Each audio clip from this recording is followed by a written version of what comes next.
It begins with an advertisement. In 1860, if you were Irish in America, the Boston Pilot was the Facebook of the missing, the desperate, the lost. Information wanted of Bernard Carr. He left Ireland and landed in New York in 1851. His unfortunate and disconsolate mother offers a reward of $20. $20.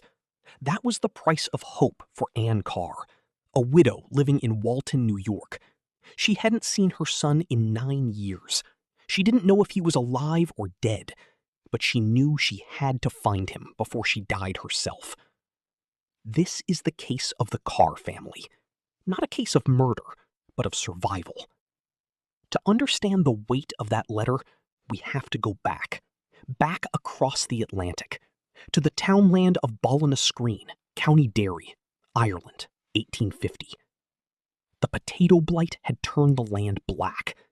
Arthur Carr, a farmer, died. Whether from fever or starvation, the records don't say. But the result was the same. He left behind a wife, Anne, and 5 children. They were paupers. In 19th century Ireland, destitution wasn't just a word, it was a death sentence. Anne did the only thing she could to keep her children from starving. She went to the enemy, to the local authorities. In 1851, the parish paid for their passage. It was called assisted emigration. In polite society, it was called shoveling out the poor. They boarded a ship, a coffin ship, as they were known. They landed in New York with nothing.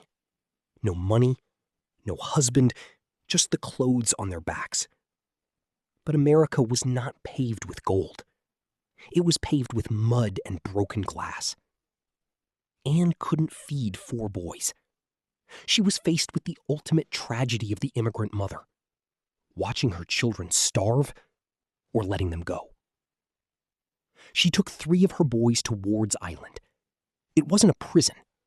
It was an orphanage, a dumping ground for the children of the living poor. A man named Fenton Goss came looking for cheap labor. He took 1 boy, Bernard, Barney. He took him to Ohio, and Anne never saw him again. Until the advertisement. The ad worked. By some miracle of the Postal Service, Barney, now 17, read it. He was working on a farm in Illinois. The mother and son started writing letters. But the ink had barely dried before history intervened. The Civil War, the draft, the bounties. In July 1862, with no money and a war raging, Barney enlisted in the 79th Illinois Infantry. He was quite young, the records say, barely old enough to shave. But he wrote home to his mother, "Pray for me continually. I hope that you and me see each other once more before I die." He hadn't seen her in 9 years. Now he was marching into hell. Barney fought in the bloodiest theater of the war, the Army of the Cumberland. He saw the horrors of Stone's River. He survived the hell of Chattanooga. But listen to his voice. On November 14th, 1863, he writes from Chattanooga, Tennessee. Most soldiers wrote about glory. Barney wrote about tobacco. "Mother, I want you to send me 1 round of fine-cut chewing tobacco. I can't do without the article in no shape nor form. I have to pay $1 for 1 plug here, and it won't weigh half a pound." He is worried about the price of chewing tobacco. He wants a new cap, not a government cap. He wants a specific one. The top leans over on the bill, and the bill sticks straight out. This is not a soldier. This is a little boy writing to his mother about his uniform and his candy. But the candy is tobacco, and the uniform is soaked in mud and gunpowder. But the tone changes. The war gets closer. On June 20th, 1864, Barney is in Georgia. Sherman is marching on Atlanta. The bullets are real. He writes, "This morning, Directly after I got up, our boys and the rebels had a knockdown before breakfast. Our fellows gave them a breakfast of hot lead. He tries to be funny. He talks about cracker boxes and bulldogs, but you can feel the fear. He signs the letter with a plea, not for tobacco this time. He signs it, "I remain your affectionate son until death." But Barney Carr was just one thread in the tapestry of this name. The Carr family history is not just a story of poverty, it is a warning about wealth. Meet the other Carrs. Harry Cummings Carr, a banking magnate in San Francisco. In 1929, he died, leaving his widow and children a fortune. The bulk of it? 1,961 shares of Transamerica stock, worth over $100,000. He died in August of 1929. 2 months later, Black Tuesday. The stock market didn't just crash, it evaporated. The Bank of America was the executor of the will. They were supposed to sell the stock. They were supposed to protect the children. But here is the case of this Carr family. The bank held the stock. They held it while it lost half its value, then 3/4. The lawyers forced the grieving widow and her young son, Philip, to sign an agreement. Don't sell, just hold on. They held on until the $100,000 was worth only $4,000. The education trusts were dust. The inheritance was gone. Philip Carr sued the Bank of America. He accused them of fraud, of negligence. He claimed they manipulated his family to save themselves. And the courts? The courts ruled against him. They said the agreement was binding. The Carr family lost everything. Twice. Once to the famine, once to the crash. Now, a confession. If you search for the Carr family tragedy, you will find yourself lost. Because history loves to confuse the name with the Carters. We aren't talking about the Carter family. Not June Carter Cash, not the Ring of Fire. But the Carr spelling, it gets tangled in the same Appalachian dirt.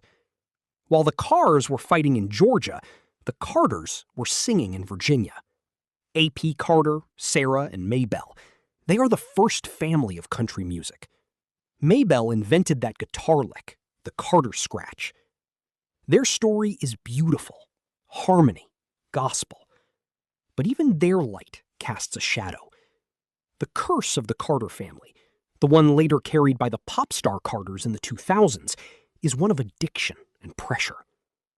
Decades later, the name would be plagued by the deaths of Aaron Carter and his siblings, tragedies of prescription drugs and fame. But that is a different branch of the family tree, a different melody, same sad key. To find the roots of the American Carrs, we have to go back further than the Civil War, back to the Revolution, to a man named James Carr. In 1779, James Carr was a captain in the French and Indian Wars. He marched with General Sullivan. Their mission was to burn the villages of the Cayuga Nation, to break the power of the Six Nations. He saw the land by Cayuga Lake, the yield of Indian corn, the peach trees.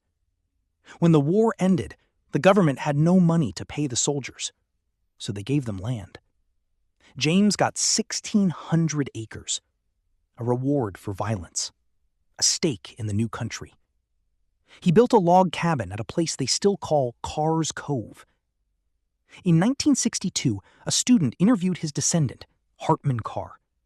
Hart was 85 years old. He still lived in that cove. He walked with a limp from World War I. He told the story of his grandfather, Hartman Sr.